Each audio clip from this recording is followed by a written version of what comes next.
اور مسلمان ہم تو ان کو اپنا جد امجد مانتے ہی ہیں، یعنی آپ صلی اللہ علیہ وسلم کے بزرگوں میں سے تھے حضرت ابراہیم، تو حضرت ابراہیم کی اولاد میں سے ہی جو ہے وہ حضرت موسیٰ علیہ السلام اور حضرت عیسیٰ علیہ السلام اور محمد صلی اللہ علیہ وسلم، یہ ساری امتیں آپ کی حضرت ابراہیم کی اولاد سے ہیں۔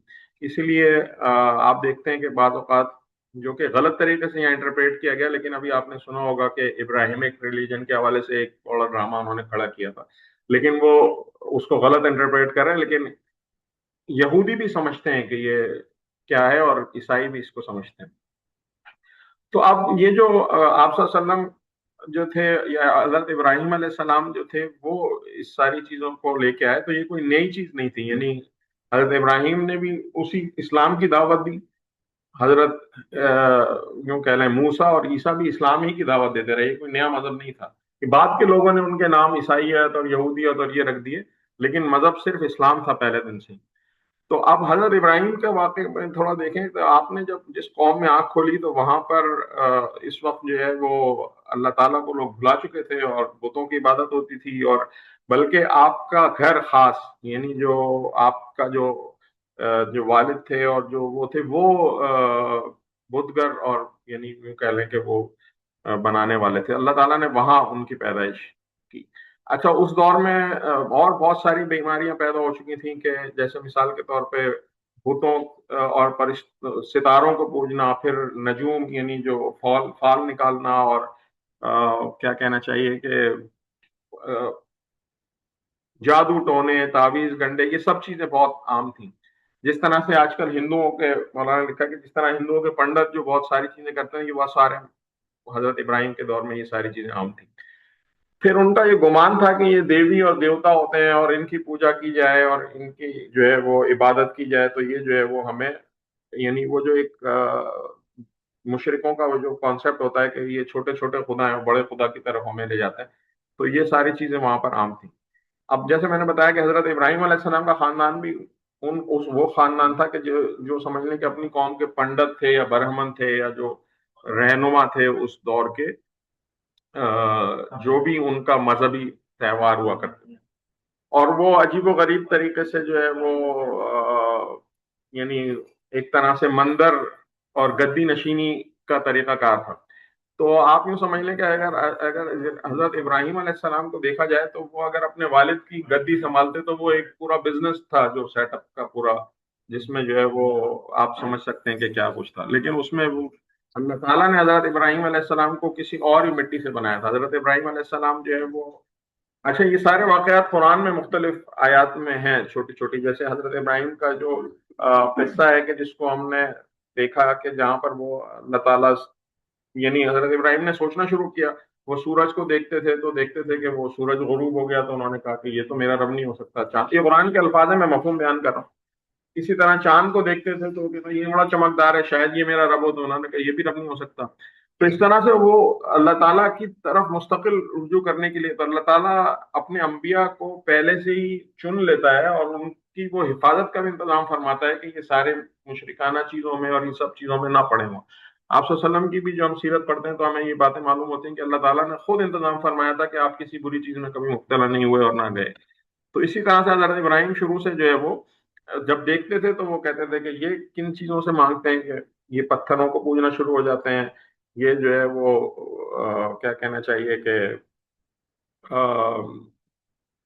ستاروں کو پوجتے ہیں، ٹھیک ہے۔ تو حضرت ابراہیم علیہ السلام سوچتے تھے کہ پھر یہ جب چیزیں خود کچھ نہیں کر سکتی ہیں تو خود محتاج ہیں، تو یہ کیسے رب ہو سکتی ہیں؟ جب ان کو خود زوال آ جاتا ہے، یہ خود ختم ہو جاتی ہیں، تو یہ کیسے رب ہو سکتی ہیں؟ تو اسی طرح سے انہوں نے سوچنا شروع کیا اور وہ اس پہ غور کرتے تھے، تو پھر اللہ تعالیٰ نے ان کو ہدایت دی۔ تو قرآن اللہ تعالیٰ نے سورہ انعام میں فرمایا کہ انی بری مما تشرکون، یعنی پھر انہوں نے اپنے جو مطلب اپنے ساتھ کے لوگوں سے ان سے کہا کہ میں ان ساری جن چیزوں کی تم خدائی میں شریک کرتے ہو، میں ان سے کوئی واسطہ نہیں ہے، میں اس سے بری و ذمہ ہوں۔ اسی طرح سے حضرت ابراہیم علیہ السلامی کا جو قول قرآن میں سورہ انعام میں ایک اور جگہ ہے کہ انی وجہت وجہی للذی فطر السماوات والارض حنیفا وما انا من المشرکین، میں نے یکسو ہو کر اپنا رخ اس ہستی کی طرف کر لیا جس نے زمین و آسمان کو پیدا کیا اور ہر شرک والوں میں، میں شرک کرنے والوں میں نہیں۔ تو اب جب حضرت ابراہیم علیہ السلام کو یعنی انہوں نے اپنے اللہ تعالیٰ کے دین کے اسلام کی دعوت شروع کی، تو اب ان کو مصائب کے پہاڑ شروع ہو گئے. ان کے جو بادشاہ تھے، ان کے جو لوگ تھے، آپ لوگوں نے یہ پورے قصے سنے ہوں گے، ان کے خلاف جو ہے وہ شدید قسم کی جو ہے وہ شروع ہوئی. اور یہاں تک کہ انہوں نے کہا کہ بھائی ان کو جو ہے وہ یہ ہماری بات نہیں مانتے. تو پہلے دھمکیوں سے بات آگے بڑھی، اور پھر بادشاہ نے کہا کہ بھائی یہ ہمارے رب کو نہیں مانتا، تو اب جو ہے وہ ان کو سزا دی جائے، اور پھر آگ جلانے کا حکم دیا گیا. اور اللہ تعالیٰ نے اپنی قدرت سے آگ سے بھی بچا لیا. وہ پورا واقعہ آپ نے سنا ہوگا کہ قرآن میں اللہ تعالیٰ فرماتا ہے کہ یا نار کونی بردن و سلام علی ابراہیم. تو اللہ تعالیٰ نے اپنی قدرت سے وہ آگ بھی ان کے لیے سلامتی بنا دی، اور وہ اس سے بھی نکل گئے. پھر اس کے بعد اللہ تعالیٰ نے ان کو بے شمار آزمائشیں، یعنی آپ یوں سمجھیں کہ اپنا ملک اور اپنا قوم چھوڑنا پڑا انہیں اس ساری چیز کے لیے. اور پھر جو ہے وہ جو میں نے پیچھے بات کی، مولانا نے لکھا ہے کہ وہ ایک جو گدی ان کے لیے تیار تھی جو ان کے خاندان کی، وہ اس سب چیز کو چھوڑ کے، اگر وہ لالچی ہوتے یا دنیا کے پرستش ہوتے تو وہ اس کو سنبھالتے. وہ سب کچھ چھوڑ کے، اور خاک غریب الوطنی کی اور مسافرت کی خاک انہیں چھاننی پڑی. اور پھر وہ کافی یعنی ان کو یہ سفر، پھر اس کے بعد اپنے ملک سے نکل گئے، ہجرت کی. اچھا، اس پوری تفصیل کو قرآن بہت ڈیٹیل میں نہیں بتاتا، تو ہم اسرائیلی روایات کو درک کرتے ہوئے بس ایک ازیوم کرتے ہیں کہ آپ سوچیں کہ ایک آدمی جو سفر میں نکلا ہے، جو اپنا سب کچھ چھوڑا ہے، تو اس کے پاس کیا سامان ہوگا، کیا مال ہوگا، اور کتنے عرصے وہ ان پہ کیا گزری، جو کہ کچھ مال سامان نہیں. اچھا، ان کی یہ ساری چیز دوڑ دھوپ پیسے کے لیے نہیں تھی، یعنی وہ اپنا مال کمانے یا پیسہ کمانے نہیں نکلے تھے، بلکہ اللہ تعالیٰ کے دین کے لیے نکلے تھے. تو یہ سب کچھ ان پہ مصائب پھر ہوئے، اور انہوں نے پھر اس سب کے باوجود استقامت دکھائی اور جھوٹے خداؤں کا انکار کیا. اب جب اللہ تعالیٰ نے ایک آخر عمر میں، جب وہ اب یہ ساری چیزیں جوانی بیت گئی اسی طرح، اور اب جو ہم آخر میں قرآن واقعہ بتاتا ہے، یعنی کہ تقریباً 90 سال کی عمر میں، اور اب اولاد کی طرف سے ایک مایوسی ہو جاتی ہے. ان کی اہلیاں بھی بوڑھی تھی، لیکن وہ اللہ تعالیٰ کا بندہ کیونکہ اللہ کی فکر میں تھا، تو انہیں یہ فکر تھی کہ اب میرا کوئی کوئی یعنی یوں کہہ لیں کہ جانشین ہو کے جو اس دین کی دعوت کو لے کے چلے. تو اس کے لیے پھر انہوں نے اللہ تعالیٰ سے دعائیں کی. اور آپ یہ دیکھیں کہ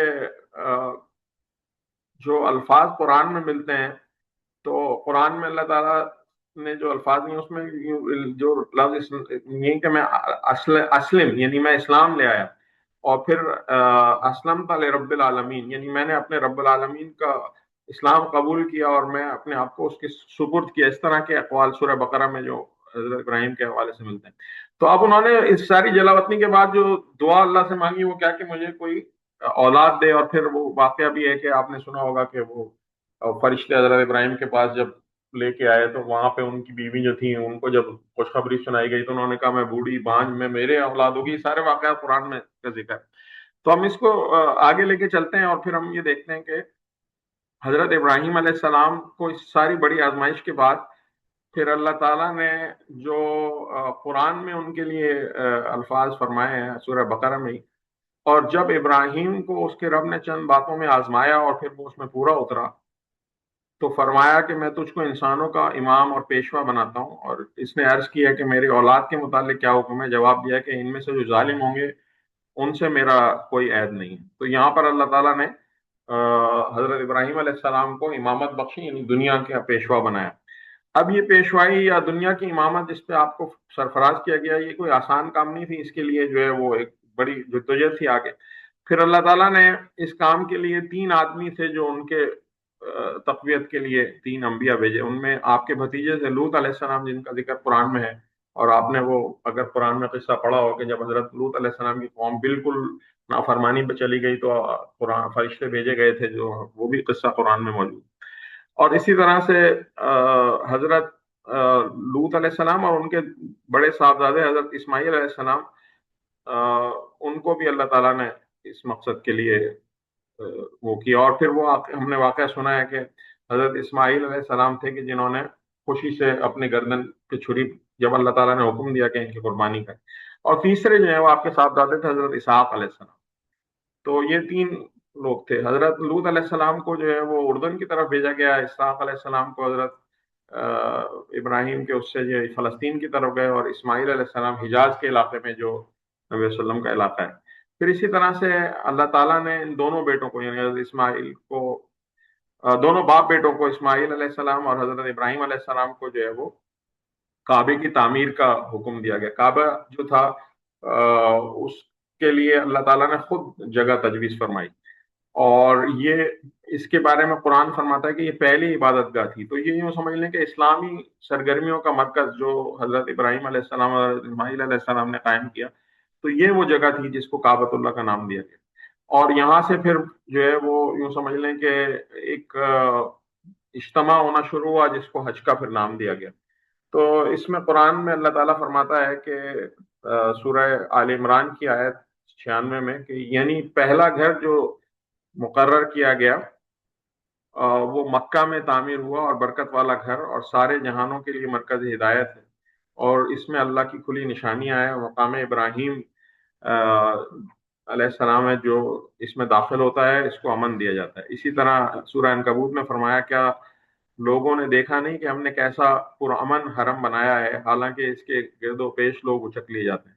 اچھا، اس دور میں معاملہ یہاں تک تھا کہ عرب میں لوٹ مار، قتل و غارت گری سب کچھ ہوتا تھا، لیکن بدماش سے بدماش فرد بھی یا وحشی بدو بھی حرام مہینوں میں اور خانہ کعبہ میں اگر کسی اپنے باپ کے قاتل کو بھی دیکھ لیتے تھے تو ان کی جرت نہیں ہوتی تھی کہ ان پہ ہاتھ ڈالیں۔ اس طرح کا ان لوگوں کے ہاں یعنی یہ سخت تھا، یہ آپ صلی اللہ علیہ وسلم کی بعثت کے وقت۔ اچھا، اسی طرح سے حضرت ابراہیم علیہ السلام کی جو دعائیں ہیں قرآن کے اندر، جیسے سورہ بقرہ میں ان کی دعا ہے،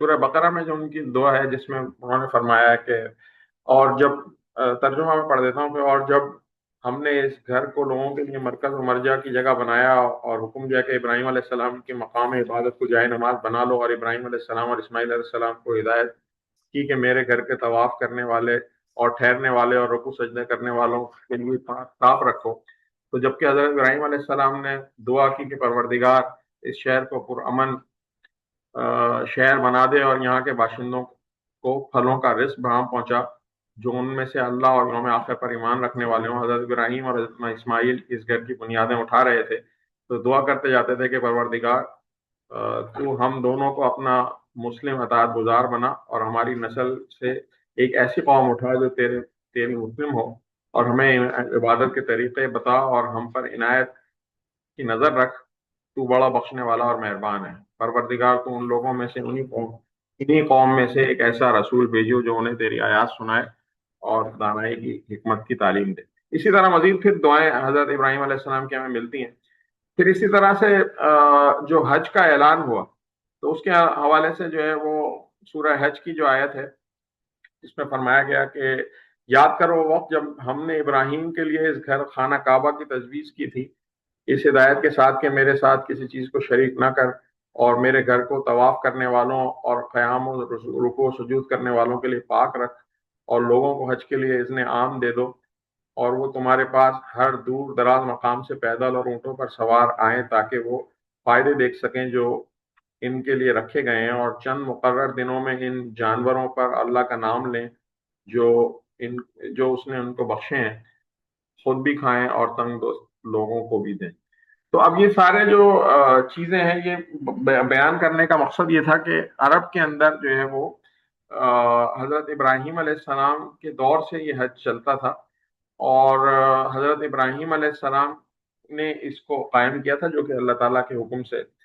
اچھا، پھر یہ ہوا کہ وقت کے ساتھ ساتھ جو حضرت ابراہیم علیہ السلام کی جو اولاد تھی اس میں، اب یہ تو ہسٹری میں نہیں ایگزیکٹ معلوم کہ کس وقت شروع ہوا، لیکن ان کے یہاں بت پرستی شروع ہو گئی، اور پھر جو ہے انہوں نے جو ہے وہ اپنے بزرگوں کی تعلیم کو بھلا دیا، جو انبیاء ان میں آئے ان کو بھلا دیا، اور پھر انہوں نے بہت سارے بت بنا لیے، لات، منات، حبل، نصر، یغوث، عزا، اس طرح کے بہت سارے بت تھے جن کی وہ پوجا کرنے لگ گئے۔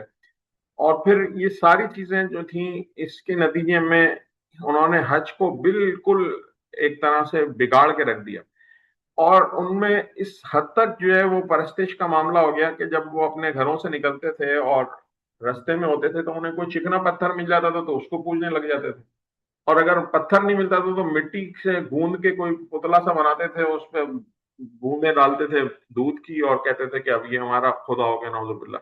تو یہ سارے حالات جو ہیں وہ آ چکے تھے۔ اور اس سے جو ہے نا وہ انہوں نے سب کچھ بگاڑ دیا تھا. معاملہ یہاں تک تھا کہ حج کے موقع پہ شعرا کے مقابلے ہوتے تھے، یعنی وہ آتے تھے اور اپنے شعر و شاعری کی چیزیں جو ہے بنایا کرتے تھے. بڑے بڑے میلے لگتے تھے، ڈینگے مارتے تھے، اپنے آباء و اجداد کی بڑی بڑی باتیں بیان کرتے تھے. پھر اسی طرح سے جھوٹی ثقافت سخاوت کے مظاہرے ہوتے تھے. ایک سے بڑھ کر ایک جو ہے وہ بڑے بڑے اونٹ قربان ہو رہے ہیں، کون کتنی زیادہ قربانیاں دے رہا ہے. یہ سب کچھ دکھاوے کے لیے تھا، اس لیے تھا کہ سارے عرب میں میرا نام ہو جائے کہ فلاں سردار نے، فلاں قبیلے نے اتنے اونٹ قربان کیے. اور پھر وہاں پر راگ اور مجلسیں شراب کی چلتی تھیں، اور وہاں پر زنا تک ہوتا تھا، اور یہ سب کچھ ہوتا تھا. اور یہ حج کے نام پہ نعوذ باللہ سب کچھ ہوتا تھا. اللہ معاف کرے، جس طرح سے آج کے دور میں مختلف میلوں ٹھیلوں میں جو یہ سب کچھ شروع ہو گیا ہے، بہت سی جگہوں پہ عرسوں میں یہ ضلالت ہو رہی ہے کہ عرس کے سائڈ میں جو ہے وہ ساری فحاشی کا اور اس کا اڈا کھلا ہوا ہے. تو یہ وہ کام کیا کرتے تھے. اسی طرح ان کا طواف کیا تھا.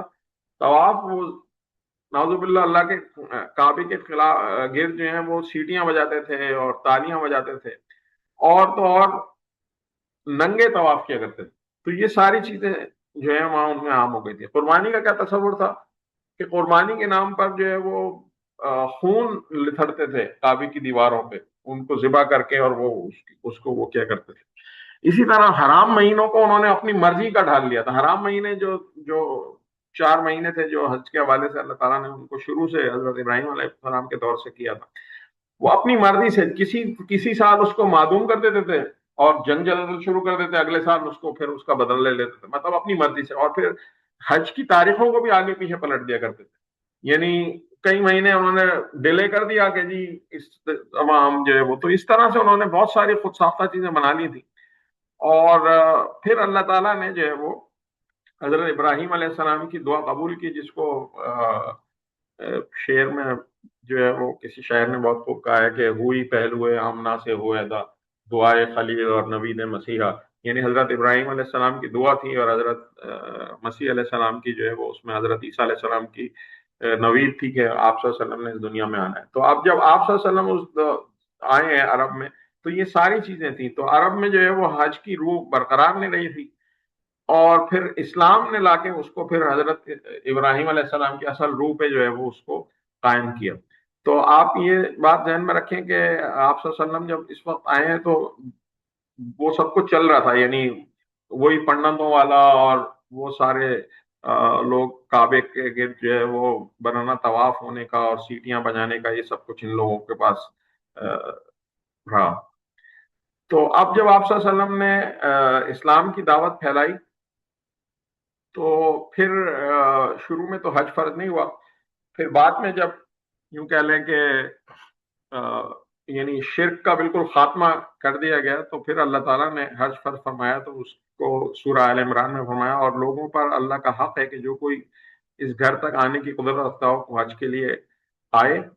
پھر کوئی کفر کرے، یعنی قدرت کے باوجود نہ آئے، یعنی اس کا مطلب ہے تو اللہ تمام دنیا والوں سے بے نیاز ہے. تو پھر حضرت ابراہیم علیہ السلام کی سنت کا آیا شروع ہو گیا، بت پرستی کا خاتمہ ہوا.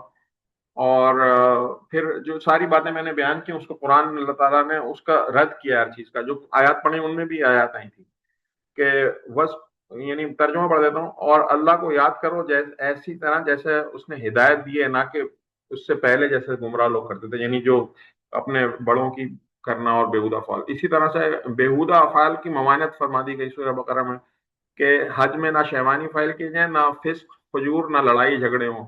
اسی طرح جو شاعری اور دنگل ہوتے تھے اس کو اللہ تعالیٰ نے بند فرما دیا. جو میں نے آیت پڑھی انہی میں ذکر ہوا تھا. پھر جب اپنے مناسک حج ادا کر چکو، تو جس طرح تم پہلے اپنے باپ دادا کا ذکر کرتے تھے، اس اب اللہ کو یاد کرو، بلکہ اس سے بڑھ کر جو آیت میں نے پڑھی اس میں، یعنی اب وہ بھی اس کو بھی بند کر دیا گیا. اسی طرح نمائش کو بھی اللہ تعالیٰ نے سورہ اعراف میں منع فرما دیا، اور کھاؤ پیو نہ اسراف کرو، اور اللہ اسراف کرنے والوں کو پسند نہیں کرتا جو اونٹ کے اونٹ ذبح کر کے وہ دکھاوے کے لیے چھوڑ دیتے تھے. اسی طرح سے ایک اور آیت میں سورہ حج میں کہ ان جانوروں کو خالص اللہ کے لیے اسی کے نام پر قربان کرو، پھر جب ان کی پیٹھوں پر زمین پر ٹھہر جائیں، یعنی ان کی جان نکل جائے، تو خود بھی ان میں سے کھاؤ اور کھانے کو بھی کھلاؤ اور حاجت مندوں کو بھی. یعنی جو لوگ استطاعت رکھتے ہیں ان کو بھی کھلاؤ، اور جو غریب ہیں ان کو بھی کھلاؤ۔ تو پھر اسی طرح سے جو خون وغیرہ کا وہ لتھڑنے کرتے اس کو بھی حرام کرا دیا گیا۔ اللہ تعالیٰ نے فرما دیا قرآن میں سورج میں کہ اللہ کو ان جانوروں کے گوشت اور ان کے خون نہیں پہنچتے، بلکہ تمہاری پرہیزگاری اور خدا ترسی پہنچتی ہے۔ برہن طواف کی ممانعت ہو گئی کہ اے نبی صلی اللہ علیہ وسلم سورہ اعراف میں ان سے کہو کہ اللہ کی زینت کو حرام کیا گیا اپنے بندوں پر کے لیے نکالی تھی، یعنی لباس کے بارے میں کہا گیا۔ اسی طرح سے بے حیائی کا حکم دیا گیا کہ قل ان اللہ یامرکم بالفحشاء، یا نبی صلی اللہ علیہ وسلم اللہ ہرگز بے حیائی کا حکم نہیں دیتا۔ پھر نماز کے لیے آنے کے لیے یعنی عبادت کے لیے آنے کے لیے حکم دیا کہ یا بنی آدم ادخل زینتکم عند کل مسجد، اے آدم ذات ہر عبادت کے وقت اپنی زینت یعنی لباس کو اچھی طرح پہن کے آؤ۔ تو پھر حج کے مہینے میں جو الٹ پھیر کرتے تھے اس کو حرام کرا دیا گیا۔ پھر اللہ تعالیٰ نے حکم دیا کہ زیادہ راہ ساتھ لے کے چلو۔ ہوتا کیا تھا کہ حج کے لیے نکلتے تھے اور لوگوں کے اوپر برڈن بنتے تھے، ان سے مانگتے تھے کسی کوئی کھلا دے کوئی پلا دے۔ تو اللہ تعالیٰ نے حکم دیا کہ اپنا زیادہ ساتھ یعنی اپنا آپ سفر کا سامان لے کے چلیں، اپنے خراجات کا خود انتظام کریں۔ اور پھر حکم یہ بھی دے دیا کہ تقویٰ جو ہے وہ بہترین سفر کا وہ ہے، لیکن اپنے مال کا انتظام کرنا اس سے مراد۔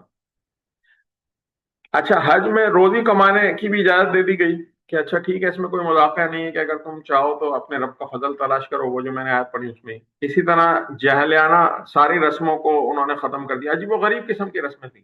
گونگا حج ہوگا اس دفعہ، جی میں بولوں گا نہیں، یہ اس طرح کا حج میں کیا کرتے تھے۔ تو حاجیوں کو حکم دیا کہ ساری چیزیں ختم کر دو اور جو ہے اس طرح سے کرو۔ پھر اللہ تعالیٰ نے میقات کا تعین کر دیا، یعنی کعبے کی طرف آنے والے راستوں پر 20 میل پہلے ایک حد مقرر کر دی گئی کہ اب اس سے بڑھنے سے پہلے آپ نے ایک احرام مان لینا ہے، کہ مولانا نے لکھا ہے کہ ایک فقیرانہ لباس، کہ اب سارے یکساں ہو جائیں، کوئی امیر اور غریب ایک دیکھنے میں فرق نہ رہے۔ پھر حکم دیا گیا کہ ماحول کو امن بنانا ہے، یعنی احرام باندھنے کے بعد انسان کا خون بہانا تو درکنار، جانور تک کا شکار حرام کر دیا گیا کہ آپ جانور بھی قتل نہیں کر سکتے جب آپ نے حرم یعنی شکار کر کے جانور کو مارنا ہے، یعنی ویسے تو قربانی تو کرنی ہے لیکن جو اس کے۔ اسی طرح زائرین کے حوالے سے حکم دیا گیا کہ اب ان کو کوئی نہ چھیڑے، یہ حاجی ہیں، ان کو کوئی تنگ نہ کرے اور ان کے لیے آسانی۔ پھر سارے میلے ٹھیلے ان سب چیزوں کو حرام کر دیے گئے۔ اب نعرہ کیا تھا؟ ایک ہی نعرہ تھا تلبی کا کہ لبیک اللہم لبیک لبیک لا شریک لک لبیک ان الحمد والنعمت لک والملک لا شریک لک۔ اب اس کا ترجمہ دیکھیں کہ کتنا زبردست ہے، وہ ہے کہ حاضر ہوں میرے اللہ، میں حاضر ہوں، تیرا کوئی شریک نہیں، میں حاضر ہوں، یقیناً تعریف سب تیرے ہی لیے ہے، نعمت سب تیری ہے، ساری بادشاہی تیری ہے اور تیرا کوئی شریک نہیں۔ پھر اسی طرح سے جو نبی صلی اللہ علیہ وسلم نے فرمایا کہ جس نے اللہ کے لیے حج کیا اور اس کی شہوات اور فسق و فجور سے پرہیز کیا تو وہ اسی طرح پلٹایا گیا جیسے اپنی ماں کے پیٹ سے پیدا ہو، یعنی حج کی اتنی بڑی فضیلت ہے کہ وہ آپ کے سارے پچھلے گناہوں کو بھی معاف فرما دیتا ہے اگر آپ نے اخلاص کے ساتھ حج کیا۔ اچھا، تھوڑا سا ہم یہ دیکھ لیں کہ حج کی فرضیت کیا ہے اور کیا اہمیت ہے اس کی۔ تو اللہ تعالیٰ نے سورہ آل عمران میں جو آیت پیچھے بھی ہم پڑھ چکے ہیں کہ اور لوگوں پر اللہ کا حق ہے کہ جو اس گھر تک پہنچنے کی قدرت رکھتا ہو وہ اس کا حج نہ کرے، جس نے کفر کیا تو اللہ تعالیٰ تمام دنیا والوں سے بے نیاز ہے۔ نہیں، یہ کفر کرنے سے مراد یہ ہے کہ قصدن حج نہ کرے، یعنی اس کو اللہ تعالیٰ نے استطاعت دی ہو اور وہ حج کے لیے نہ نکلے۔ اللہ کے نبی صلی اللہ علیہ وسلم نے کچھ احادیث میں اس کی شرح کی ہے کہ جس میں مشکوات کی حدیث ہے، جو شخص زیادہ راہ سواری رکھتا ہو، جس نے بیت اللہ تک پہنچ سکتا ہو اور پھر حج نہ کرے تو اس کا اس حالت میں مرنا اور یہودی یا نصرانی ہو کر مرنا یکساں ہے، یعنی اس سطح تک حج کا جس نے پوری زندگی میں کوئی قصد بھی نہ کیا ہو، ارادہ نہ کیا ہو، زیادہ راہ رکھتا ہو تو وہ ضروری ہے۔ جس کو نہ کسی یہ ایک اور حدیث ہے کہ جس کو نہ کسی شرعی حاجت نے حج سے روکا ہو، نہ کسی ظالم سلطان نے، نہ کسی روکنے والے مرض نے، تو پھر اس نے حج نہ کیا تو اس میں موت آ جائے تو اسے چاہے وہ یہودی مرے یا عیسائی۔ تو اس کی تفسیر میں حضرت عمر رضی اللہ تعالیٰ نے لکھا ہے، یعنی اس کی تفسیر یہ فرمائی کہ جو لوگ قدرت رکھنے کے باوجود حج نہیں کرتے، میرا جی چاہتا ہے کہ ان پر جزیہ لگا دوں، وہ مسلمان نہیں ہیں، وہ مسلمان نہیں ہیں، یعنی اتنا سخت احکام ان کے لیے تھا۔ تو اللہ تعالیٰ نے جو ہے وہ حج کی فرضیت اس طرح سے فرمائی۔ تھوڑا سا طویل پس منظر تھا، ہم آگے پڑھتے ہیں بہرحال۔ تو اب حج فرض کیوں کیا گیا؟ تو اللہ تعالیٰ نے حج فرض اس لیے کیا کہ ایک تو حج جو ہے وہ آپ کو ایک دفعہ، ہر دفعہ یعنی ایک ریوائول ہے، یعنی ایک اللہ سے تعلق کی تجدید ہے، رینیول ہے.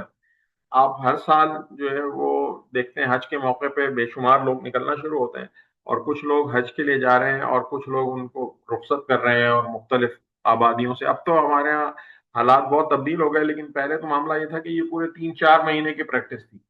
یعنی لوگ جو ہیں وہ بحری جہازوں سے حجوں میں حج کرنے جاتے تھے تو وہ کئی مہینوں پہلے نکلتے تھے، پھر اس کے بعد پھر کئی مہینوں تک قافلے آتے رہتے تھے، اور پھر جو ہے وہ اب اللہ تعالیٰ فرما رہا ہے کہ جی حج جو ہے اس کی نوعیت کیا ہے کہ جو آیت میں نے پڑھی اس میں تھا کہ تاکہ لوگ یہاں آ کر دیکھیں کہ اس حج سے ان کو کیسے فائدہ پہنچتا ہے. تو یعنی اب جو یہ پورا سفر کر کے آئیں گے، جمع ہوں گے یہاں پر، وہ دیکھیں گے کہ اس کے حج کے فوائد کیا ہیں. امام ابو حنیفہ کے متعلق روایت ہے کہ جب انہوں نے حج نہ کیا تو انہیں اس معاملے میں تردد تھا کہ اسلامی عبادات میں سب سے افضل فرض کون سا ہے، مگر جب انہوں نے خود حج کیا تو بے حد و حساب فائدہ دیکھا، اور پھر اس کے بعد انہیں اندازہ ہوا کہ یہ اس میں کیا پوشیدہ چیزیں ہیں. تو امام نے فرمایا کہ یقیناً حج سب سے افضل ہے. تو اب ہم تھوڑا سا اس کی نوعیت دیکھتے ہیں کہ آپ دیکھیں سفر پہ جو نکل رہا ہے اس سفر کی نوعیت کیا ہے.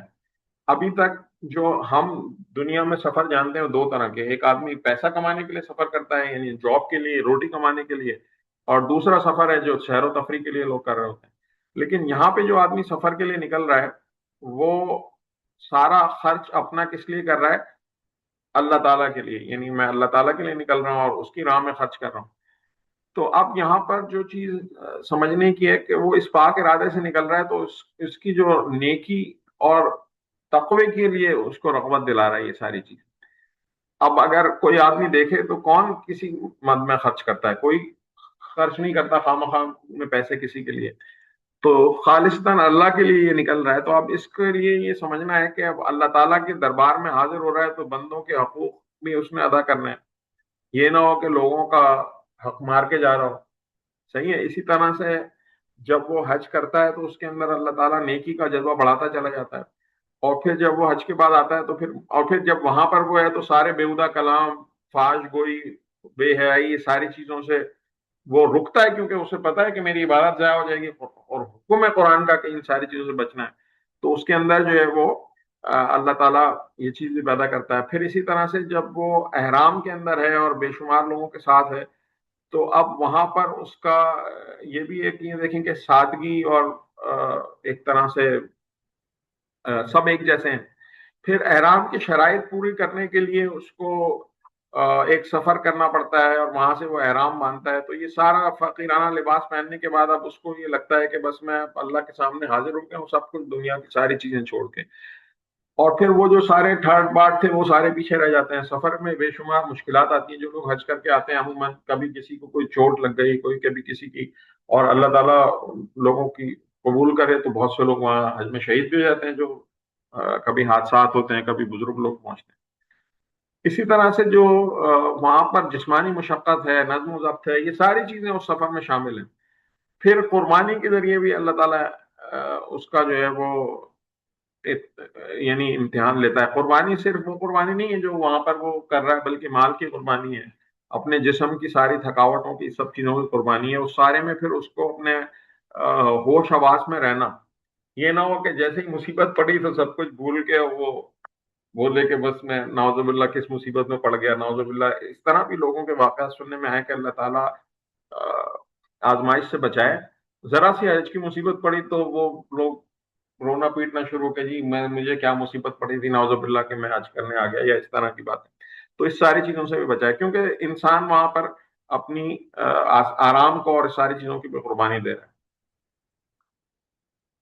آگے پھر ہم یہ دیکھتے ہیں کہ احرام جو ہے وہ آپ کو سادگی سکھا رہا ہے غریبوں کی، اور اس کی تبلیغ ختم ہو گئی. پھر آپ احرام باندھنے کے ساتھ ہی تلبی پڑھتے جاتے ہیں کہ لبیک اللہم لبیک لبیک لا شریک لک لبیک ان الحمد والنعمت لک الملک لا شریک لک. یعنی حاضر ہوں میں رب تیرے لیے حاضر ہوں.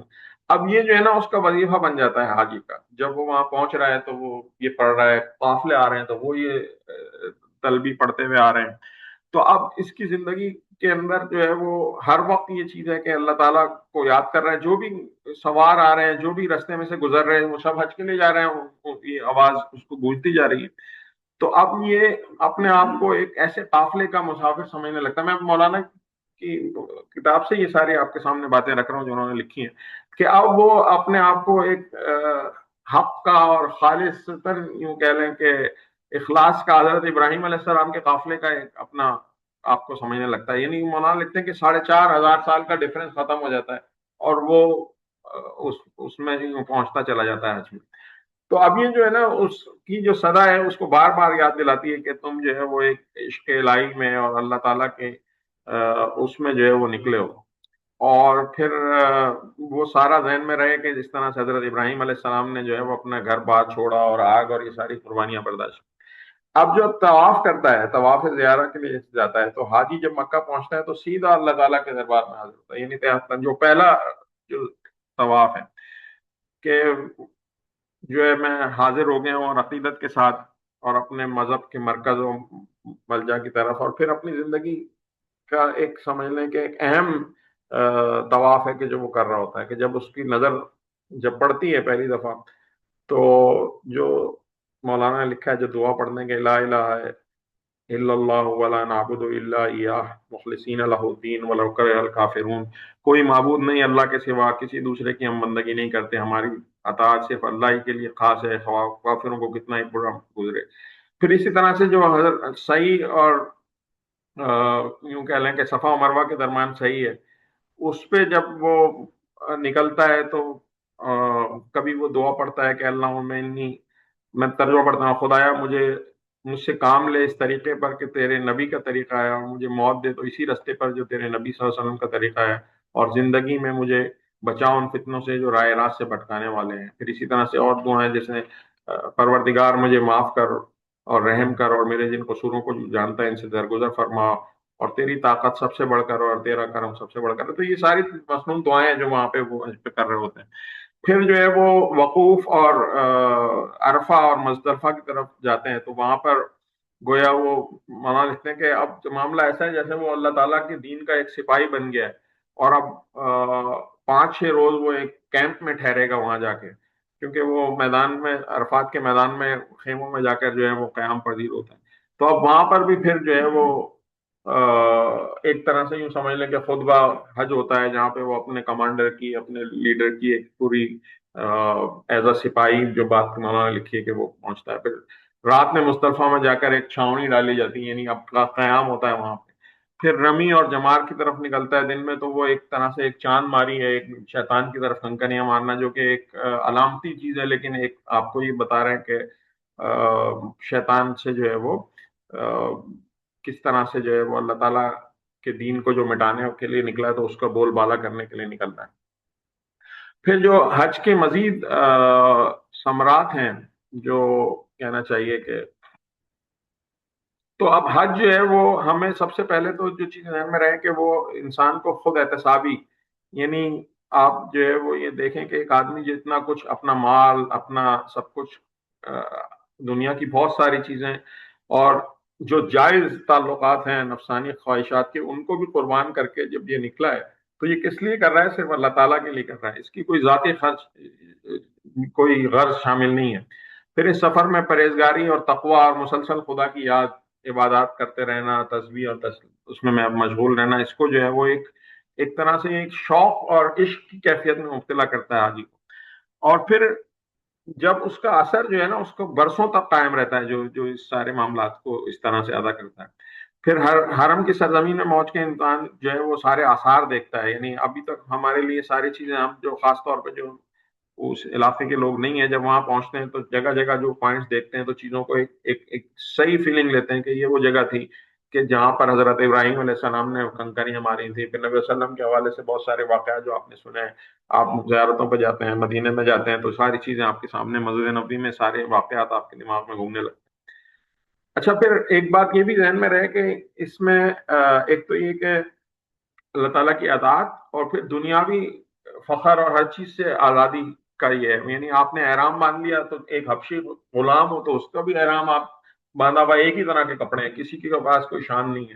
کندھا خاص طور پہ کھلا چھوڑا اس طرح کے اپنے آپ کو آدمی دکھائے کہ میں ایک اللہ تعالیٰ کی راہ میں ایک فقیر ہوں اور ایک اس طرح سے میں نکلا ہوں سب چیزیں قربان کر کے. تو اب یہاں پر مولانا مودودی رحمۃ اللہ علیہ کہتے ہیں کہ حج جو ہے وہ اس کے اور بہت سارے فائدے ہیں. ایک تو یہ کہ اللہ تعالیٰ جو اتنی ہم نے ساری بات کی، مولانا نے لکھا ہے کہ ابھی تک جو میں نے گفتگو کی وہ ساری گفتگو یہ کی تھی کہ انفرادی طور پہ حاجی کیا کر رہا ہے. لیکن اب آپ یہ دیکھیں اللہ تعالیٰ نے اس کو پوری دنیا کے مسلمانوں کا ایک اجتماع بنایا ہے کہ جو اس میں ایک اجتماعیت پیدا کی ہے، اور ہر ہر ہر فرد جو کہ انفرادی طور پہ نکلا تھا وہاں پر نکلتا ہے تو ایک بہت بڑے اجتماع میں ہے. وہاں پر ایک رنگ، نسل، قومیت، علاقائیت سب جو ہے وہ اس کو مسمار کر دیتا ہے. اور پھر وہاں پر جو ہے وہ ایک امت کا تصور پیدا ہوتا ہے کہ یہ ساری ایک امت مسلمہ ہے. پھر آپ جو ہے وہ نکلتے ہیں تو دنیا کے مسلمانوں سے بہت کچھ سیکھتے ہیں. وہاں پر ان سے جو ہے وہ آپ یوں کہہ لیں کہ آپ کے ایمان میں افزائش ہوتی ہے. آپ جب حاجیوں سے ملیں، جب وہ بات کرتے ہیں تو وہ بتاتے ہیں کہ جی فلاں لوگ آتے ہیں، ان کا بڑا ایک ایمانی جذبہ ہوتا ہے فلاں جگہ کے. جیسے مثال کے طور پہ یہ ہمارے جس خطے میں موجود ہیں، ملیشیا، انڈونیشیا، یہاں کے لوگوں کے لیے مشہور ہے کہ یہ نوجوانی میں حج کرتے ہیں. بہت سارے لوگ شادی کے فوراً بعد حج پہ جاتے ہیں. تو ہمارے یہاں تو ایک عجیب تصور ہے پاکستان میں کہ جو بالکل مرنے میں، بڑھاپے میں، مرتے ہوئے ان کو حج کرنے جانے کا شوق ہوتا ہے. بہت سے حالات نہیں ہوتے، لیکن ایک بڑا ایک عجیب سا تصور ہے کہ وہ آخری عمر میں حج کریں گے. یہ ایک بڑا غلط تصور ہے.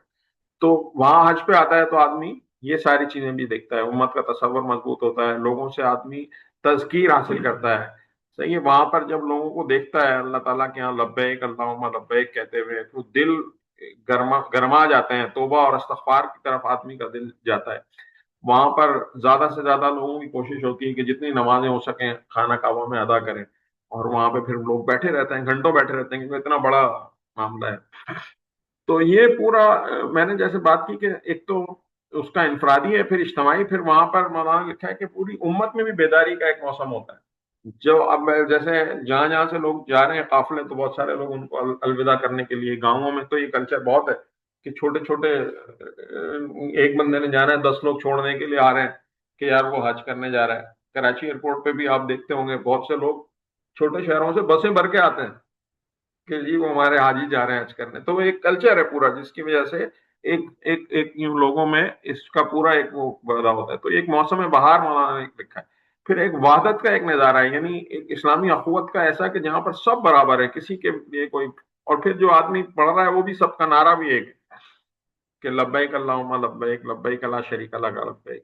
اب مختلف ملکوں میں مختلف زبانیں بولنے والے ایک ہی نعرہ لگاتے ہوئے، اور پھر جب آپ جاتے ہیں وہاں تو دائرہ سمٹتا جاتا ہے، آپ وہاں طواف کر رہے ہیں سب ایک جیسے ہیں. پھر اسی طرح سے رکوع سجود میں آپ بے شمار لوگوں کے ساتھ ہیں. بہت سارے لوگ جو عربی کو نہیں جانتے لیکن وہاں قرآن تو سب کا ایک ہی ہے تو قرآن پڑھتے ہیں، تلاوت ہوتی ہے. تو یہ سب چیزیں جو ہیں وہ ایک اجتماعی منظر میں پیش کرتی ہیں. تو حج کا جو موقع ہے وہ یوں کہہ لیں کہ ایک امت کے اجتماع کا اور ایک یکجہتی کا بھی منظر ہے. ہوتا یہ ہے کہ ہم اپنے اپنے چھوٹے چھوٹے پاکٹس میں، چھوٹے چھوٹے علاقوں میں، چھوٹی چھوٹی ازبیتوں میں بھی بعض اوقات مبتلا ہوتے ہیں. جب آدمی پوری امت کو دیکھتا ہے تو ایک الگ جذبہ اس میں پیدا ہوتا ہے، اور وسعت بھی آتی ہے کہ یار ٹھیک ہے یہ بھی. کیونکہ جو مختلف یوں کہہ لیں کہ اسکول آف تھاٹس ہیں، آپس میں آپ علماء سے بات کریں تو ان کا یہ عقیدہ ہے کہ یہ بھی جائز ہے اور یہ بھی ٹھیک ہے. مطلب یہ نہیں کوئی آپ کو حنفی کہے گا کہ جی شافعی اور مالکی جو ہے ان کا مذہب ہی غلط ہے، یعنی مذہب سے مراد جو فقہ ہے. تو وہاں جا کے آدمی کو یہ بھی ایک کہہ لیں وسعت قلبی بھی پیدا ہوتی ہے. پھر جو سب سے اہم چیز ہے کہ اسلام کا جو حج کے ساتھ تعلق ہے نا، جو حرام مہینے ہیں اس میں امن اور امن قائم رکھنا، ان 4 مہینوں میں جنگ نہیں ہو سکتی. تو یہ ایک بہت بڑا فیکٹر ہے کہ جو انسانیت کو امن کی طرف بلاتا ہے. اور اللہ تعالیٰ نے اس کو دنیا کا واحد امن کا شہر قرار دیا ہے کہ جہاں پر، اور آپ دیکھیں کہ کس طرح سے اس کو نافذ کیا ہے کہ آج تک جو ہے وہ اس کے اوپر کاربن ہے کہ وہاں پر کوئی کسی کا وہ نہ ہو. آپ وہاں پہنچے تو لوگوں سے بہت ساری باتیں آپ کو سننے کو ملتی ہیں کہ لوگ یہاں پہ کتنی احتیاط کرتے ہیں اور کیسا دونوں یعنی مکہ میں بھی اور مدینہ میں بھی. تو اللہ تعالیٰ نے ان لوگوں کے لیے دردناک سزا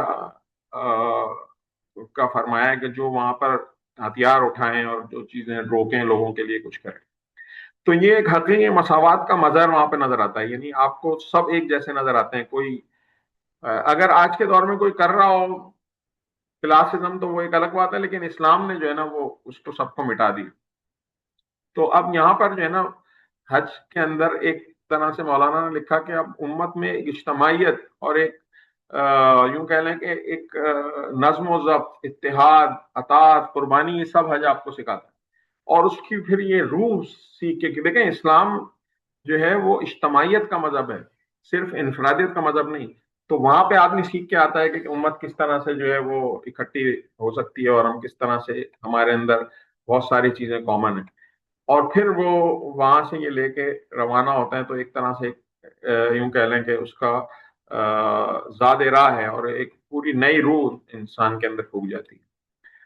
اور اب ہم جلدی سے کوئی اس کو ریوائو کر لیتے ہیں کہ حج جو ہے وہ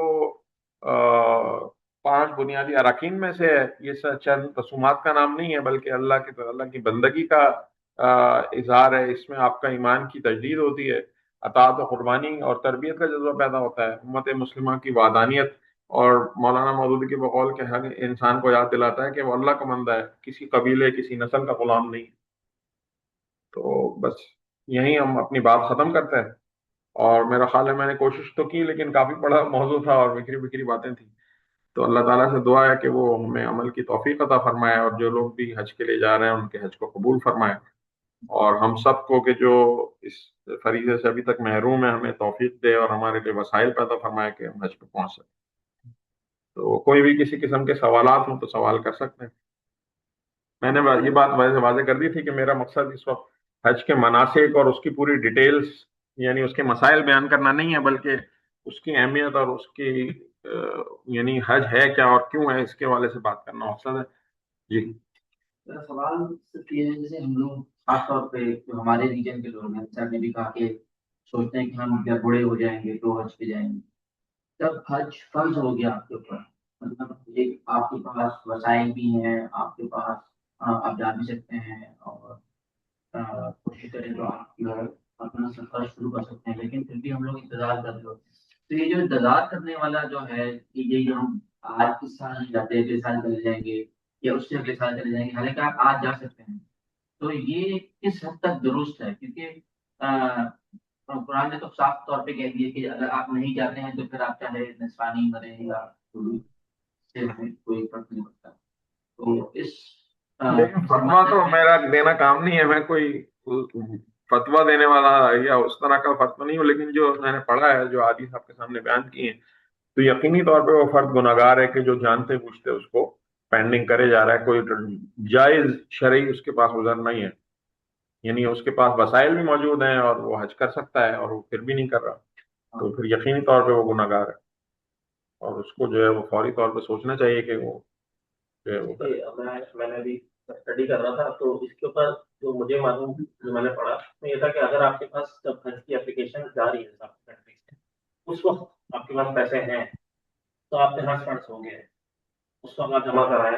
اگر آپ نے نہیں جمع کرایا تو اب آپ کے فرض ہو چکا ہے. اب کے فرض اس وقت آپ کے پاس پیسے تھے، لیکن 6 مہینے بعد آپ غریب ہوگا، کوئی اور پیسے چلے گئے، اگلے سال کے آپ کا پیسے نہیں ہوا، لیکن آپ کے پاس فرض ہوا.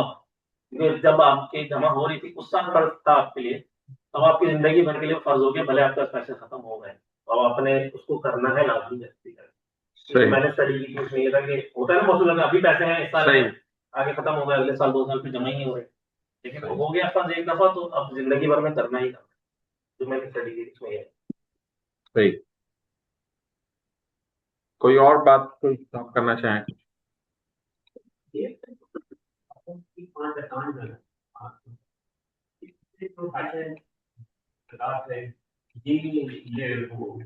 لنک ہے ایلیجیبلٹی کے ساتھ، کہ لیکن یہ ہے کہ جب ایلیجیبل ہو گیا بندہ تو پھر آپ کو پتا نہیں ہے کہ آپ نیکسٹ آپ کہتے ہیں نا اگلے سال کروں گا، آپ کے پاس کیا کریں گے.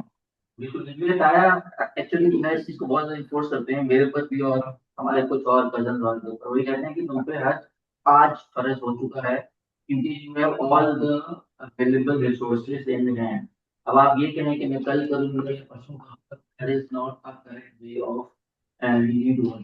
تو اس میں میرے خیال سے یہ آپ نیت کم سے کم اپنی وقت کا تو نہیں پتا، اور کم سے کم نیت جو ہے انسان اگر کر لے کہ یار میں میری پوری نیت ہے، میرا پورا ارادہ ہے، ویسے میرے پاس وسائل بھلے وہ اگلے سال بھی ہو، لیکن جب آپ نے مینٹلی اپنے آپ کو ریڈی کر دیا تو دیٹ از دا بیسس.